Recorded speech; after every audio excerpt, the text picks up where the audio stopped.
My name is Nick Patterson, and there's absolutely no reason that I'm holding two guns right now. But that's beside the point. I would like to talk to you about how video games have changed my life. Well, it all started back when I was about 4 years old. We got a Nintendo original for Christmas. I was told later that it was actually the second Nintendo my parents ever purchased. The first one got stolen in the mail. I didn't even know stuff like that happened. Anyways, we got Nintendo, Super Mario. Actually, I think it was Mario 1. Oh my goodness. You could only move left and right, but we were glued to that screen. Me and my brothers. We would fight over the controller. Non-stop. It got so bad, my parents had to budget our time on the machine so that we would be in the room at different times, thus avoiding fistfights. Several years later, a little system came out called the Super Nintendo, which totally destroyed the original Nintendo. There's no point in owning that old thing anymore. Granted, the original Nintendo did give us some fantastic games, like the original Zelda, which came in a gold cartridge. Amazing. Anyways, back to the Super Nintendo. Games like Mario Kart changed my life. I would spend entire evenings until 3 a.m. playing that game, and my parents would just do nothing but yell at me. I think it was about this time that they stopped really caring about the video gaming and more were concerned about my social skills. But as you can tell, I'm a certifiable badass. Anyways, I played that machine non-stop. Donkey Kong came out, life-changing game.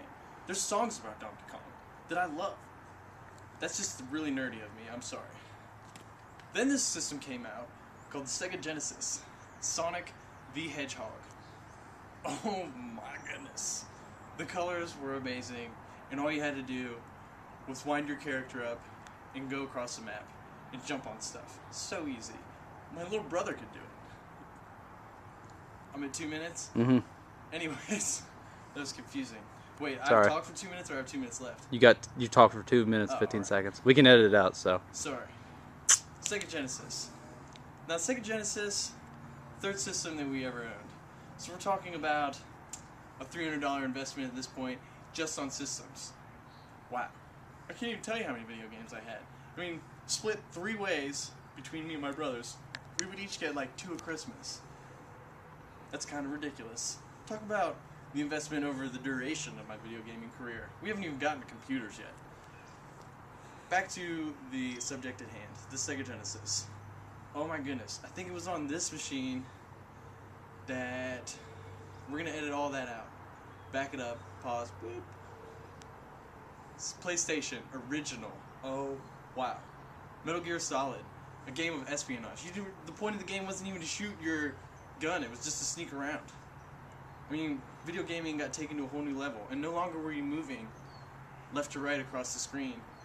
You could move into the picture and around, and it was such a huge advance.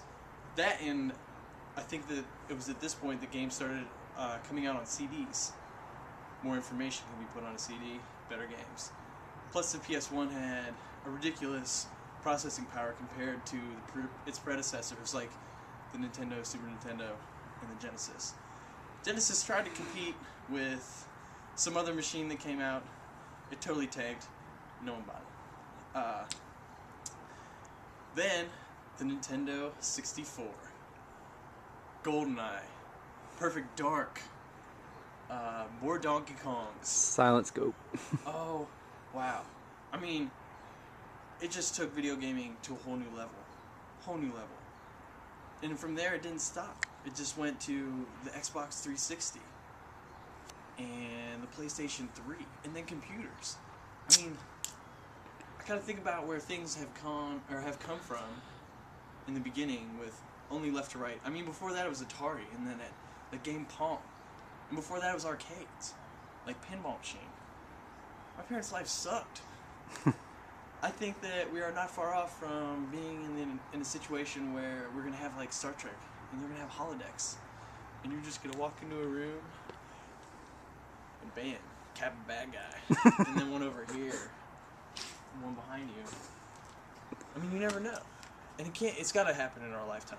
The technology is just advancing and advancing, and yeah. So what if I'm a nerd and I spend my life in front of a video game system? I could have way worse habits. So Nick, what's some of your favorite games of all time? Favorite games of all time for myself would be Mario Kart 64, GoldenEye 64, Zelda, the Ocarina of Time. I think that is also on 64. I like Modern Warfare, which is on the Xbox 360 and the PS3. And a little side note on Modern Warfare 1, the original. We played that game so much that if 4 million people ever put that game into their system and played anything online, 4 million people. I had so many kills, I was in the top 10,000 in overall kills for that game. That is just sick. I have no life. Beside the point. My new favorite game right now would have to be probably this FIFA soccer game. And I'm not big into sports games, and I'll tell you why. I own Madden 94 on Sega Genesis. And my buddy down the street didn't own any video game system whatsoever. And he came over and was like, let's play this game. I was like, sure. I'm going to clean up on this kid. He has no idea what's going on. He doesn't even know the button layout of the controller. 4 quarters later, I had been destroyed. I sold the game back to GameStop. Like, never played it again, and I swore off sports games. So, I don't know.